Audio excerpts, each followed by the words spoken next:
तरीका ये है कि आप जानो आप दोनों एक हो, अलग अलग नहीं हो, आप दोनों एक हो। परमेश्वर ने दोनों को एक करके बुलाया है।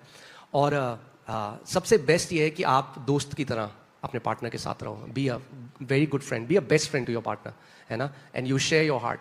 और जो पति पत्नी यहाँ पर मैं यही बोलूँगा कि there should be no secrets. कई बार पत्नियाँ क्या करती है, पति से बिना बताए कमिटीज डाल रही हैं। कुछ हंस रही हैं यहाँ पे बहनें, हाँ। या पति कुछ करते हैं कि भैया बाहर कोई इन्वेस्टमेंट कर दिया, पत्नी को नहीं बताया। नहीं, फिर ट्रांसपेरेंसी नहीं है रिश्ते में। हमेशा याद रखना, मैं आपको चाहता हूं इस बात को समझो। अपने किसी भी रिश्ते को एक बैंक बैलेंस की तरह देखो। किसकी तरह देखो?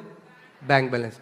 अगर आपको बैंक बैलेंस को ग्रो करना है, उसमें लगातार डिपॉजिट होने चाहिए, and that deposit is the deposit of trust. जब कभी आपका किसी के आपका दोस्त है, उसने कहा भाई मैं तेरे लिए खड़ा हूं, बुधवार को आपको जरूरत थी, आपने उसको कॉल किया, वो आ गया, क्या हुआ? एक डिपॉजिट हुआ ट्रस्ट का। जब एक डिपॉजिट हुआ ट्रस्ट का, जो ट्रस्ट मतलब समझ रहे ना, विश्वास का जो डिपॉजिट हुआ, ट्रस्ट।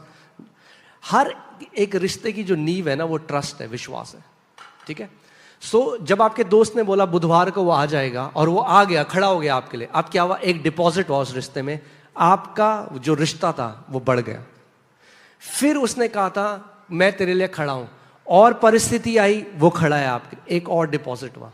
ऐसे ही मगर कई लोग हैं, उन्होंने बोला मैं खड़ा हूं, आपने कॉल किया, बंदा गायब है। फिर जब आपको उसकी जरूरत थी, बंदा गायब है। हल्के लिया, वो विड्रॉल होता रहा उस, और एक समय जब आता है वो अकाउंट नेगेटिव बैलेंस में चलता है। तो दो लोग जिनके बीच में ट्रस्ट नहीं है, वो रिश्ता कभी पनप नहीं सकता। सो बहुत ज़रूरी है कि जो रिश्ता है उनके बीच में ट्रस्ट हो। यानी जब आपकी पत्नी को पता है और आपको पता है आपकी पत्नी के बारे में कि हम जो भी एक दूसरे के साथ कहेंगे वो बिल्कुल सत्य है, उसमें कुछ मिलावट नहीं, हम लोग कभी एक दूसरे को धोखा नहीं देंगे।